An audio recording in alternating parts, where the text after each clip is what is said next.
Hello friends, इतिहास अड्डा के ऑनलाइन प्लेटफॉर्म पर आपका स्वागत है। जैसा कि दोस्तों हम लोगों ने कल डिस्कस किया था आपके सामने, अब रेगुलर क्लासेज स्टार्ट होंगी। इसके लिए उससे पहले दोस्तों हमने सिलेबस को डिस्कस नहीं किया था कि सिलेबस है क्या आपका। तो आज मैं थोड़ा सा आप लोगों को सिलेबस भी समझा देता हूँ एक बार, क्योंकि क्लास से पहले अगर आप लोगों को अगर सिलेबस ही नहीं पता है तो फिर आप पढ़ेंगे क्या। इसलिए सिलेबस का हर बिंदु हमें पता होना चाहिए। और मैंने यही सोचा कि भाई पहले क्लास से पहले एक बार सिलेबस को भी डिस्कस करना बहुत ज़रूरी है। तो दोस्तों मैं आपके लिए सिलेबस बता रहा हूँ। रीट लेवल 2 का सिलेबस है दोस्तों, यह रीट लेवल 2 का सिलेबस है। और रीट लेवल 2 का जो सिलेबस है वो प्री परीक्षा का है। प्री मतलब जो पहले ही होता है, रीट जिसको कहते हो उसका है ये। रीट मैन का अलग थोड़ा सिलेबस है, ये प्री वाला सिलेबस है दोस्तों। तो आप लोगों को लगभग ज़्यादातर लोगों को तो पता ही होगा, लेकिन जिसको नहीं पता है उन लोगों को मैं बता देता हूँ कि इसमें टोटल 150 क्वेश्चन होते हैं।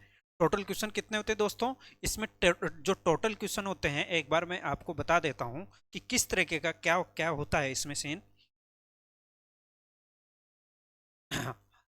रीट लेवल 2, रीट लेवल 2 की हम अपन बात कर रहे हैं।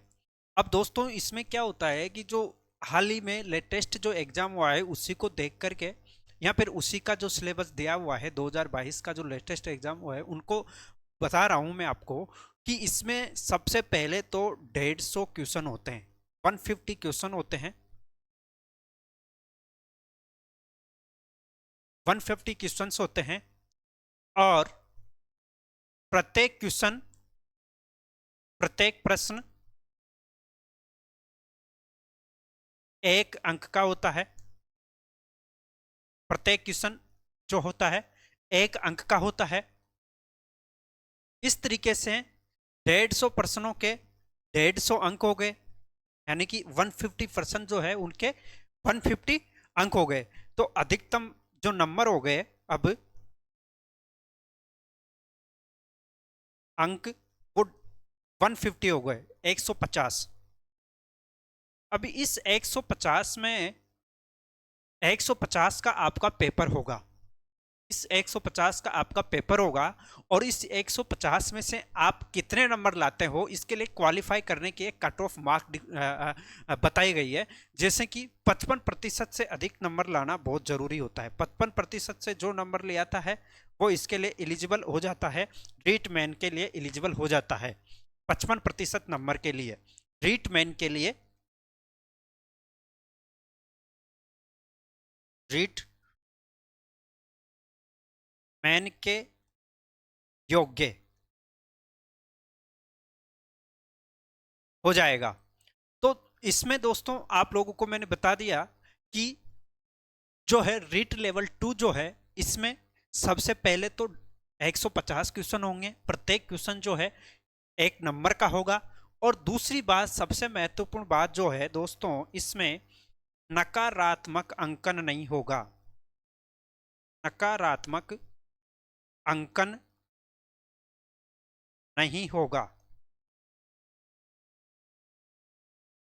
नकारात्मक अंकन नहीं होगा।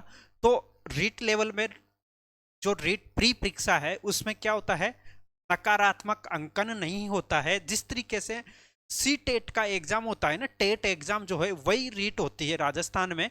राजस्थान में रीट एक सी टेट का रूप है जिसमें लैंग्वेज होती है, फर्स्ट लैंग्वेज, सेकंड लैंग्वेज, या और भी सब्जेक्ट होते हैं। लैंग्वेज में लगभग 6 से 7 सब्जेक्ट होते हैं जो है, सिंधी होता है, हिंदी, इंग्लिश, संस्कृत, पंजाबी, गुजराती, इस तरीके से 7-8 लैंग्वेज सब्जेक्ट होते हैं। और उसमें से भी लैंग्वेज सब्जेक्ट में से भी पहला लैंग्वेज कौन सा आप चूज करते हो, सेकंड लैंग्वेज कौन सा आप चूज करते हो, इस तरीके से आपको चूज करना पड़ता है। और फिर उसके बाद में आपका सब्जेक्ट का भी पेपर होता है। यानी कि दोस्तों आपने अगर देखा हो सी टेट का अगर कभी एग्जाम दिया है तो उसमें जिस तरीके का पैटर्न है वही लगभग सेम पैटर्न यहाँ होता है रीट प्री में। तो इसमें भी नकारात्मक अंकन है। टोटल क्वेश्चन 150, 150 क्वेश्चन होंगे, 150 ही नंबर के होंगे। और इसके बाद में आपको मिनिमम जो नंबर लाने हैं 55% लाने हैं। मेन के लिए क्वालिफाई करने के लिए, एलिजिबल होने के लिए। और दूसरा आपका क्या होगा, नकारात्मक अंकन भी नहीं होगा। अब इसमें 2-3 चीज और बता देते हैं आपको कि लैंग्वेज होंगी इसमें भाषा, भाषा प्रथम और भाषा सेकंड होती है। भाषा प्रथम और भाषा सेकंड आपको चूज करनी पड़ती है, जो दिए हुए सब्जेक्ट होते हैं उनमें से, जिनको अपन डिस्कस करेंगे अभी। इसके बाद में सब्जेक्ट होगा आपका खुद का। अब उस सब्जेक्ट में क्या होगा आपका, इस सब्जेक्ट में आपका साइंस मैथ हो सकता है, साइंस हो सकता है या मैथ का, इंग्लिश का, हिंदी का, एसएसटी सोशल साइंस स्टडीज हो सकती है। मतलब वो अलग अलग सब्जेक्ट के होंगे। दूसरी चीज क्या है दोस्तों, एक और आपको मैं बता देता हूं कि सब्जेक्ट वाइज, प्रत्येक सब्जेक्ट वाइज आपका नंबरिंग का अंकन होगा। उसमें क्या होगा, एक बार और, तो आपके लैंग्वेज जो है भाषा प्रथम और भाषा सेकंड, इन सभी के 30-30 नंबर होंगे। 30-30 प्रश्न होंगे और 30 प्रश्न ही 30 नंबर के होंगे, यानी कि प्रत्येक क्वेश्चन 1 नंबर का होगा। तो सपोज कि भाषा प्रथम में कितने, 30 क्वेश्चन, 30 प्रश्न, 30 अंक के। और भाषा सेकंड में भी 30 प्रश्न, 30 अंक के।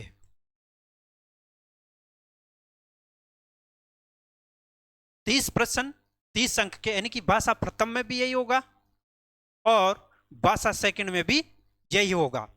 फिर इसके बाद में आपके साइकोलॉजी,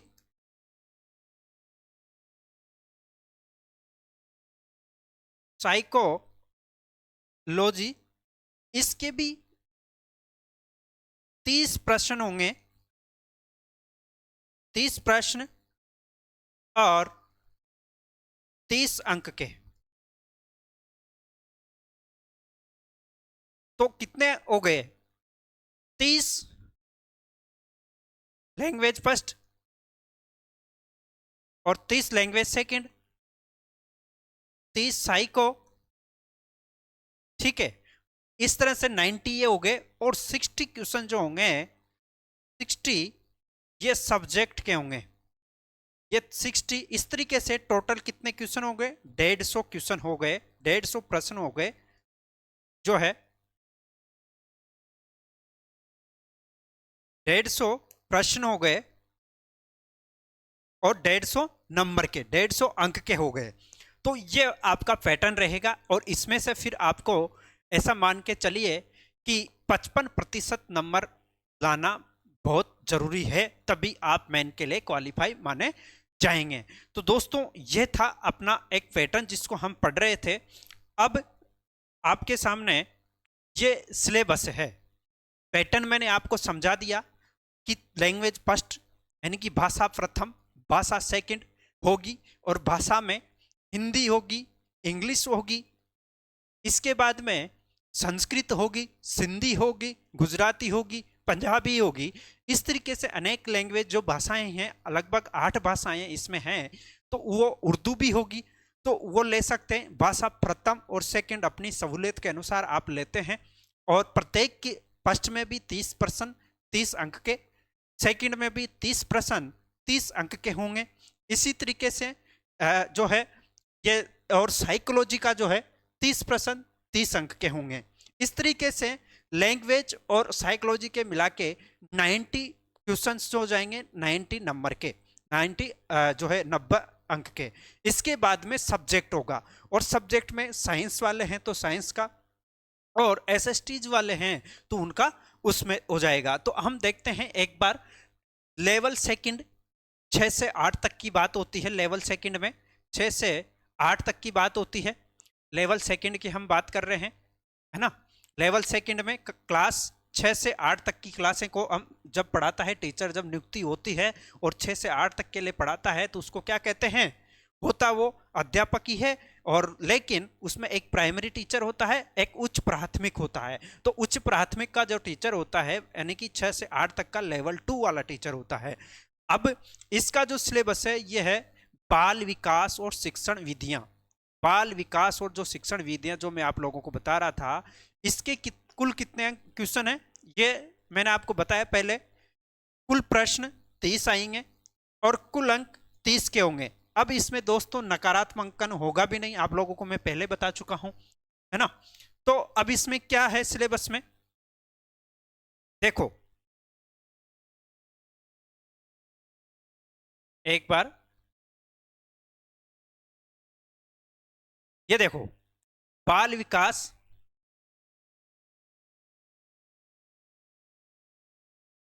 हाँ, बाल विकास, वृद्धि एवं विकास की संकल्पना, विकास के आयाम, सिद्धांत, और इसमें देखो आप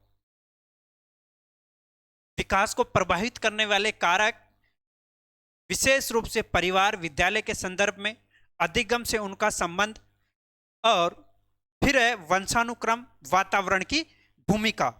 तो ये आ गया इसमें। अब इसके बाद में हमने देखते हैं कि ये पहला टॉपिक है, बहुत महत्वपूर्ण है। तो ये साइकोलॉजी का पहला है। उसके बाद में व्यक्तिगत विभिन्नताएं, उसमें आपकी जो प्रत्येक व्यक्ति की अपनी अपनी विभिन्नताएं होती है और उन विभिन्नताओं के बारे में बताया गया है।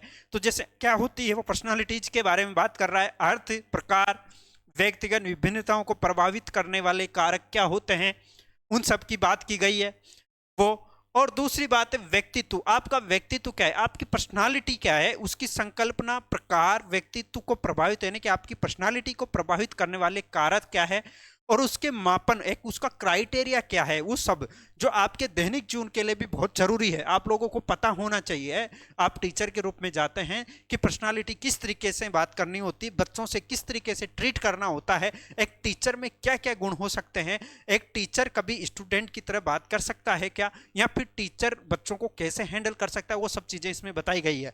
देन उसके बाद में बुद्धि आ जाएगी, बुद्धि की संकल्पना, सिद्धांत, उसका मापन, बहुबुद्धि का सिद्धांत और उसके निहितार्थ क्या है, यह भी है। देन विविध अधिगमकर्ताओं की समझ, पिछड़े, विमंदित, प्रतिभाशाली, सृजनशील, अलाभान्वित, वंचित, विशेष आवश्यकता वाले बच्चे, जो डिसेबिलिटीज वाले बच्चे होते हैं, उनकी यह बात है, उसकी ये बात कर रहा है। अब देखो इधर, हाँ, इसके बाद अधिगम में आने वाली कठिनाइयां, जो बच्चे होते हैं इनकी अधिगम में कौन कौन सी कठिनाइयां आती है, उनके बारे में यह बात की गई है। अब आगे समायोजन की संकल्पना, तरीके, समायोजन में अध्यापक की क्या भूमिका हो सकती है। जैसे कि कुछ बच्चा अलग ही रहता है, बहुत बार क्लासेज में एज ए टीचर जब जाते हैं तो कुछ बच्चे एक दूसरे के साथ घुल मिलकर बात कर लेते हैं, आसानी से, बहुत आसानी से बात कर सकते हैं। लेकिन कुछ बच्चे क्या है कि बहुत अकेले होते हैं, वो बात नहीं करते हैं किसी से भी। जब वो बात नहीं कर पाते हैं तो उसका कारण फिर ये हो जाता है कि उसका समायोजन नहीं हो रहा है, वो उस वातावरण को अडॉप्ट नहीं कर पा रहा है, सभी को अपना दोस्त नहीं बना पा रहा है। और अगर बच्चे को अच्छा दोस्त नहीं मिलता है या फिर वो अच्छे से बात नहीं कर पा रहा है तो उसकी कमियों को पता करके टीचर को समझाना पड़ता है। वही होता है कि समायोजन की संकल्पना, तरीके, समायोजन में अध्यापक की क्या भूमिका है, बच्चों को अच्छा वातावरण देना भी एक महत्वपूर्ण पार्ट होता है, वो भी। फिर उसके बाद में अधिगम क्या होता है, अधिगम, अधिगम मतलब होता है सीखना। अधिगम का क्या मतलब होता है, अधिगम का मतलब होता है सीखना, पढ़ना, लिखना, जो भी बात होती है उसको। तो ये वही बात कर रहा है कि अधिगम का अर्थ, संकल्पना, अधिगम को प्रभावित करने वाले कारक। जैसे कि आप पढ़ते रहते हो तो आप स्कूल में, एक स्कूल ऐसी जगह पे हो जहां पर बहुत डिस्टर्बेंसेज है, कभी टीचर टाइम पे नहीं आता है, पढ़ाता नहीं है, या फिर आसपास खुला वातावरण है, तो वहां बच्चे बहुत डिस्टर्ब भी होंगे। तो उनको प्रभावित करने वाले कारक, घर पे भी घर का वातावरण किस तरीके का होना चाहिए, आपका स्टडी रूम कैसे होना चाहिए, आसपास डिस्टरबेंस तो नहीं है, उन सब को लेकर के बात की गई है कि अधिगम का अर्थ क्या है, इसको प्रभावित करने वाले कारक कौन कौन से, पॉजिटिव और नेगेटिव सभी कारक होते हैं। नकारात्मक यानी कि नकारात्मक, अगर किसी के माता पिता घर में लड़ते हैं तो बच्चे पर उसका प्रभाव पड़ेगा, उसके अधिगम यानी कि उसकी पढ़ाई पर भी प्रभाव पड़ेगा। किसी के माता पिता पढ़े लिखे हैं या फिर उसके वातावरण अच्छा देते हैं पढ़ने का, तो बच्चा अच्छा पढ़ने में होगा, उसके संस्कार भी अच्छे हो जाते हैं। तो इसलिए बहुत सारे अनेक कारक होते हैं अधिगम को लेकर के, इन सबको एक एक बिंदु को अपन यहाँ की क्लास में पढ़ेंगे। इसके बाद है अधिगम के सिद्धांत।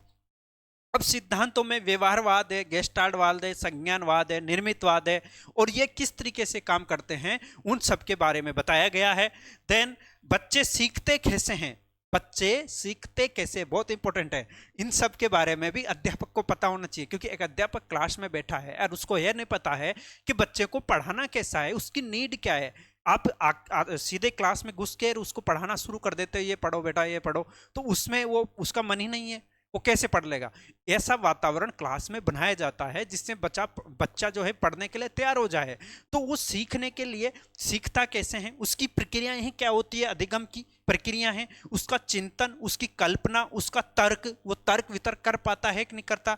निर्मितवादी, इसके लिए अनेक चीजें हैं, जैसे निर्मितवादी उपागम है, आनुभाविक अधिगम है, संकल्पना, मानचित्रण। अब इसके लिए आप लोगों को यह भी बताया जाता है कि मानचित्र के माध्यम से भी पढ़ाया जाता है, संकल्पना के जो भी होती है उन सब से, और समस्या समाधान, उसकी क्या समस्या आ रही है पढ़ाई करने में, उन सब के बारे में भी बताया जाता है। फिर दोस्तों इसके बाद में देखो आप, अभिप्रेरणा इसके अधिगम के लिए निहितार्थ क्या है, मतलब आपको मोटिवेशन करने के लिए मोटिवेशन भी तो चाहिए ना। किसी बच्चे को ये नहीं पता है, उसको बताओ कि नहीं ऐसा बेटा, ऐसा पढ़ने से ऐसा होगा, आप ये करोगे तो ऐसा हो जाएगा, तो यानी कि उसको मोटिवेट करना पड़ता है, और वो मोटिवेट करने का जो काम होता है वो टीचर का होता है। क्लास में आप बच्चों को समझाओगे तो अपने आप ही पढ़ने लग जाता है, कभी मारपीट से बच्चा पढ़ता नहीं है। तो वो सब चीजें शिक्षण अधिगम की प्रक्रिया है। राष्ट्रीय पाठ्यचर्या रूपरेखा 2005 के संदर्भ में शिक्षण अधिगम की व्यूह रचना एवं विधियां, इसके बारे में बात की गई है। दूसरी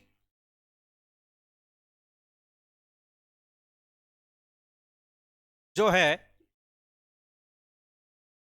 हाँ, आकलन, मापन, मूल्यांकन का अर्थ क्या होता है। जब क्लास में बच्चे की क्लास की कॉपी जांची जाती है तो उसका अंकन कैसे किया जाता है, उसका उद्देश्य क्या है। सतत मूल्यांकन कैसा होता है, मूल्यांकन के भी अनेक प्रकार होता है, तो उनके सतत मूल्यांकन क्या है, किस तरीके से काम किया जाता है, उन सब के बारे में भी बताया जाता है। इसके बाद में उपलब्धि परीक्षण, जैसे बहुत बार क्लासों में बच्चे का अचीवमेंट टेस्ट लिया जाता है।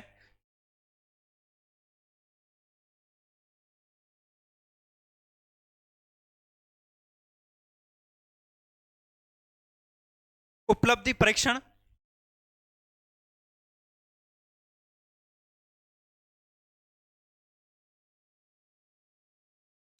उसके बाद में क्रियात्मक अनुसंधान, उसका जो रिसर्च होता है वो, और शिक्षण का अधिकार अधिनियम 2009, अध्यापकों की भूमिका और दायित्व, अध्यापकों की क्या भूमिकाएं हो सकती है, किस तरीके से ये काम करती है, उन सब के बारे में भी बताया गया है। तो दोस्तों ये साइकोलॉजी का सिलेबस था जो आपके काम आएगा एक तरीके से टीचर्स बनने के लिए। उससे पहले उसमें टीचर में क्या गुण होने चाहिए, क्लास का माहौल उसको समझना बहुत जरूरी होता है, वो एक सिलेबस आपके सामने रख दिया गया है दोस्तों। इसको मोटा मोटा मैंने आपको समझा भी दिया है, और फिर जैसे ही क्लासेज रहेंगी आपकी, क्लासेज के साथ में टीचर जो पढ़ाएंगे वो भी इनको एक एक करके समझाते जाएंगे आपके लिए, और ये बहुत सारी चीज़ें आपको आसानी से ही मिल जाएगी, बहुत कम समय में बहुत आराम से आप पढ़ोगे, और जो भी चीज़ नहीं समझ में आएगी आप पूछ भी पाएंगे। इसके बाद में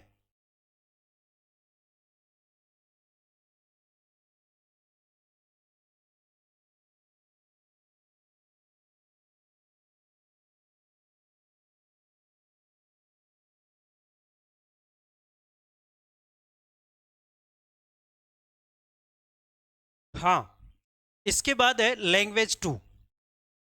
language two, level two language, भाषा फर्स्ट है, ये हिंदी है, और हिंदी में जो सिलेबस आता है भाषा में, इन लैंग्वेज बहुत सारी है, लैंग्वेज सबका अपना अपना सिलेबस है, सब्जेक्ट वाइज होगा।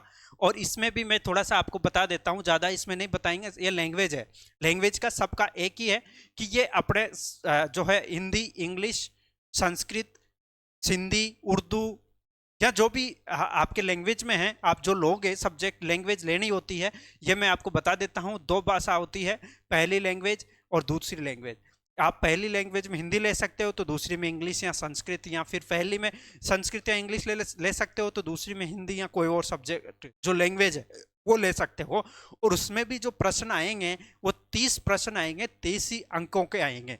तो सभी में होगा इस तरीके से। जो ये सिलेबस यहाँ पे दिया हुआ है, ये भाषा फर्स्ट का सिलेबस है, और भाषा फर्स्ट के रूप में जो हिंदी है उसका सिलेबस दिया गया है। और लगभग इसमें वही सिलेबस है जो सेम सा होता है, थोड़ा बहुत अंतर होता है भाषा फर्स्ट और सेकंड में, ज़्यादा अंतर नहीं होता है, मोटा मोटा तो यही है। और उसके बाद में जैसे कि व्याकरण के कुछ चीज़ें हैं, गद्यांश है, उन सब को लेकर बताया गया है। तो इन सब की बातें ये है। और उसके बाद में ये इंग्लिश का है, इंग्लिश में भी वही है, 30 अंक और 30 क्वेश्चन।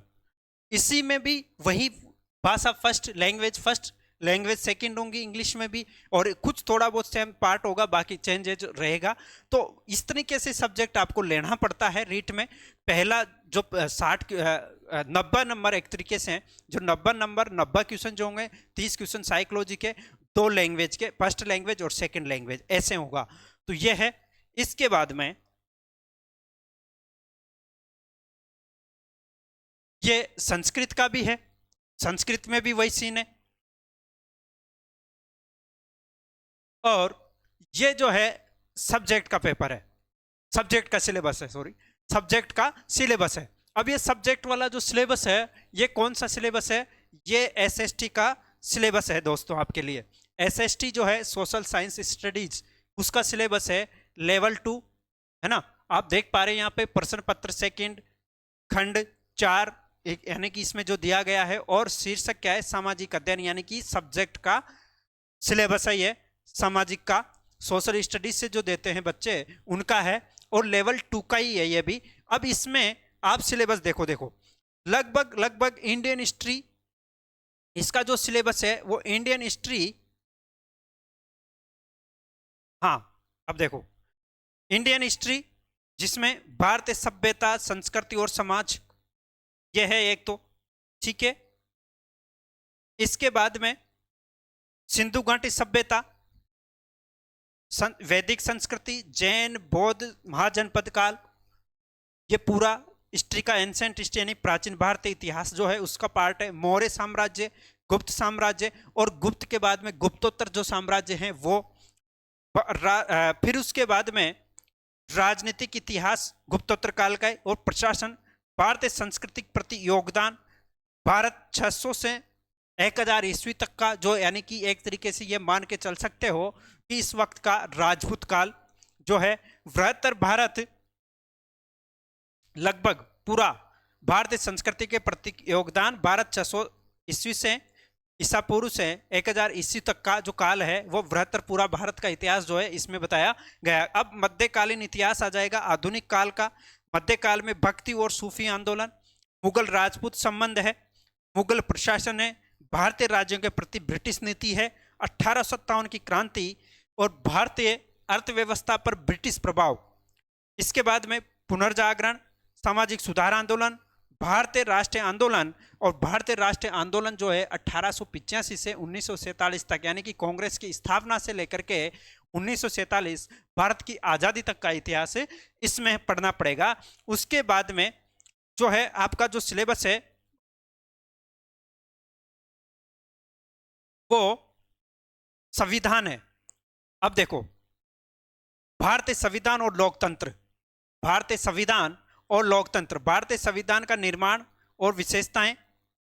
इसके बाद यानी कि पूरा संविधान है लगभग, उद्देशिका, मूल अधिकार, मूल कर्तव्य, सामाजिक न्याय, बाल अधिकार और बाल संरक्षण, लोकतंत्र में निर्वाचन और मतदाता जागरूकता, ये सब है भारतीय संविधान और लोकतंत्र। यानी कि इंडियन हिस्ट्री, भारतीय राजनीति यानी कि पॉलिटिकल साइंस का ये पार्ट है। इसके बाद में पॉलिटिकल साइंस में ही सरकार गठन एवं कार्य। अब सरकार गठन एवं कार्य जो है मेन टॉपिक है, इसके अंदर है संसद है, राष्ट्रपति है, प्रधानमंत्री है, मंत्री परिषद, उच्चतम न्यायालय, राज्य सरकार, पंचायत राज, नगरीय स्वशासन, जो है 73वां 74वां संविधान संशोधन जो था उसके राजस्थान के विशेष संदर्भ में बता रहा है कि राजस्थान के विशेष संदर्भ में, यानी कि क्वेश्चन बनेगा तो राजस्थान के संदर्भ में ज्यादा पूछने की संभावना है। जिला प्रशासन और न्याय व्यवस्था। इसके बाद में पृथ्वी हमारा पर्यावरण, पृथ्वी और हमारा पर्यावरण यानी कि ये एक ज्योग्राफी का पार्ट है, एक तरीके से एनवायरमेंट भी कह सकते हैं, पर ज्योग्राफी का है। सौर मंडल, अक्षांश, देशांतर, पृथ्वी की गतियां, वायुदाब, पवने, चक्रवात, प्रतिचक्रवात, महासागरीय परिसंचरण, ज्वालामुखी, है ना। और इसके बाद भूकंप, पर्यावरणीय समस्याएं और समाधान जो है ये ज्योग्राफी का पार्ट है। आपने पहले देखा इंडियन हिस्ट्री, उसके बाद में भारतीय राजनीति, है ना, संविधान उसका एक अंदर भाग है, सरकार, उसके बाद में आप ज्योग्राफी देख रहे हैं, ज्योग्राफी में फिजिकल ज्योग्राफी आ गया है। देन उसके बाद में भारत का भूगोल एवं संसाधन, ये भारत की ज्योग्राफी है, यानी कि भारत की ज्योग्राफी के अंदर भू आकृति, प्रदेश, जलवायु, प्राकृतिक वनस्पतियां हैं, वन्य जीवन है, बहुउद्देश्य नदी घाटी परियोजनाएं हैं, मृदा, कृषि फसलें, उद्योग, खनिज, है ना। इसके बाद परिवहन, जनसंख्या, मानव संसाधन, विकास के आर्थिक और सामाजिक कार्यक्रम, पूरा लगभग ज्योग्राफी है। लगभग जो मुख्य मुख्य पार्ट है वो तो लगभग पूरा ज्योग्राफी दे दिया। और उसी के साथ में दोस्तों अब देखो आप, इसमें राजस्थान का भी ज्योग्राफी है। इंपॉर्टेंट बात यह है कि भारत इंडियन हिस्ट्री हो गई, ठीक है, इंडियन पॉलिटी हो गई, और वर्ल्ड ज्योग्राफी के साथ साथ भारतीय ज्योग्राफी हो गई, यानी कि भारत का भूगोल हो गया। अब राजस्थान भी इसमें शामिल किया गया है। राजस्थान में भौतिक प्रदेश, जलवायु, अफवाह तंत्र यानी अफवाह प्रणाली, झीलें, मृदा संरक्षण, संग्रहण, कृषि, फसलें, खनिज, ऊर्जा संसाधन, राजस्थान की नहरें, नदी घाटी परियोजनाएं, परिवहन, उद्योग, जनसंख्या, पर्यटन स्थल, वन, वन्य जीवन। तो लगभग पूरी ज्योग्राफी इसमें भी शामिल है, राजस्थान की ज्योग्राफी जो आपको पढ़नी है ना। इसके बाद में राजस्थान का इतिहास, और राजस्थान का इतिहास में भी प्राचीन पूरी सभ्यताएं, जनपद, राजस्थान के प्रमुख राजवंशों का इतिहास है, 1857 की क्रांति में राजस्थान का योगदान, राजस्थान में प्रजामंडल, जनजातीय, किसान आंदोलन, राजस्थान का एकीकरण, राजस्थान के प्रमुख व्यक्तित्व, यह भी शामिल है। यानी कि राजस्थान की भी जो इतिहास है लगभग पूरा इतिहास है। राजस्थान का जो इतिहास है वो भी लगभग पूरा इतिहास है, और राजस्थान की ज्योग्राफी है वो भी पूरी है। और फिर राजस्थान की कला एवं संस्कृति, राजस्थान की कला एवं संस्कृति जो है वो भी, तो राजस्थान की कला संस्कृति में विरासत, दुर्ग, महल, स्मारक, राजस्थान के मेले, त्योहार, लोक कलाएं, राजस्थान की चित्रकला, राजस्थान के लोक नृत्य, लोक नाट्य, लोक देवता, लोक संत, लोक संगीत वाद्य, राजस्थान की हस्तशिल्प कलाएं, स्थापत्य कला, राजस्थान की वेशभूषा, आभूषण, राजस्थान की भाषा एवं साहित्य, यानी कि पूरा कल्चर। तो अब दोस्तों देखिए, आपको रीट पास करने के लिए भी पूरा तो राजस्थान पढ़ना है, ज्योग्राफी और हिस्ट्री का और कल्चर का भी। देन उसके बाद में पूरी भारतीय इतिहास का लगभग पूरा पार्ट है आता है। इसके बाद में ज्योग्राफी, फिजिकल ज्योग्राफी, देन भारतीय ज्योग्राफी, भारतीय भूगोल मतलब, और इसमें भारतीय संविधान के साथ साथ भारत सरकार यानी सरकार का गठन राजस्थान के संदर्भ में भी पूछी गई है, उसमें कुछ जिला और सब चीजें, तो वो भी आपको पढ़ना है। जैसे कि जिला प्रशासन, न्याय व्यवस्था, ये सब जो है, पंचायती राज प्रशासन, ये जो है ये राजस्थान के संदर्भ में पूछा गया है। और दोस्तों इसके साथ ही कुछ जो दो टॉपिक है वो ये है, इसमें देखो ये है शिक्षा शास्त्रीय मुद्दे, यानी कि ये सब्जेक्ट रिलेटेड क्वेश्चन होते हैं, सब्जेक्ट से रिलेटेड जो कुछ क्वेश्चन होते हैं वो होते हैं ये। तो सामाजिक विज्ञान में या सामाजिक अध्ययन की संकल्पना और प्रकृति, कक्षा कक्ष की प्रक्रियाएं, क्रियाकलाप, विमर्श, सामाजिक जो है अध्ययन के अध्यापन की समस्याएं, समालोचनात्मक चिंतन का विकास, यानी कि सामाजिक अध्ययन को पढ़ने के लिए किस तरह की क्या क्या प्रक्रियाएं हो सकती है, उन सब के बारे में भी बताया गया है, जो भी इशूज थे वो। और उसके बाद में और है अनुभविक साक्ष्य, शिक्षण अधिगम सामग्री, सहायक सामग्री पढ़ाने के लिए, यानी कि सोशोलॉजी जो है SSTज है, इसको पढ़ाने के लिए क्या क्या शिक्षण अभी अपने साथ यूज करना चाहिए, सामग्री, सहायक सामग्री, वो सब, सूचनाएं, संचार प्रौद्योगिकी, प्रोजेक्ट कार्य, सीखने के प्रतिफल और मूल्यांकन, ये सब भी है। अब दोस्तों देखो, इसमें लिखा हुआ स्पष्ट बहुविकल्प प्रश्नों का मापदंड कक्षा 6 से 8 तक के राज्य सरकार द्वारा निर्धारित पाठ्यक्रम सत्र 21-22 पाठ्य पुस्तकों या पाठ्य पुस्तक वस्तु के आधार पर होगा, लेकिन कठिनाई का स्तर सीनियर सेकेंडरी तक की पाठ्य पुस्तकों का होगा, यानी कि 12 तक का। दोस्तों अब एक चीज देखो, ये जो पाठ्यक्रम है, ये जो अभी एग्जाम हुआ था उसके आधार पर है। ये जो पाठ्यक्रम है ये अभी जो लेटेस्ट रीट का एग्जाम हुआ था उसके आधार पर है, और आगामी एग्जाम का सिलेबस चेंज होने की भी कम ही संभावना है, बहुत कम संभावना है। इसलिए अब लगभग सिलेबस यही रहना है, लेकिन फिर भी अगर कुछ बदलाव होगा तो उस वक्त बता दिया जाएगा आपको। अभी जो सिलेबस है, ये अभी रिसेंटली जो सिलेबस मिला है साइट से, वो सिलेबस ये है, एक्यूरेट सिलेबस सब्जेक्ट का है, एसएसटी का, सोशल साइंस स्टडीज का सिलेबस है। तो दोस्तों आप लोगों को समझ में आ गया होगा कि रीट जो है परीक्षा, उसका सिलेबस कितना बड़ा है, सब्जेक्ट का भी और फिर लैंग्वेज का भी। हर सब्जेक्ट का अपना अपना सिलेबस अलग है, साइंस का अपना अलग सिलेबस है, तो इसके बाद में लैंग्वेज जो सब्जेक्ट लेते हैं अपना, उसका अलग सिलेबस है। देखो एक बार मैं फिर आपको बता देता हूं कि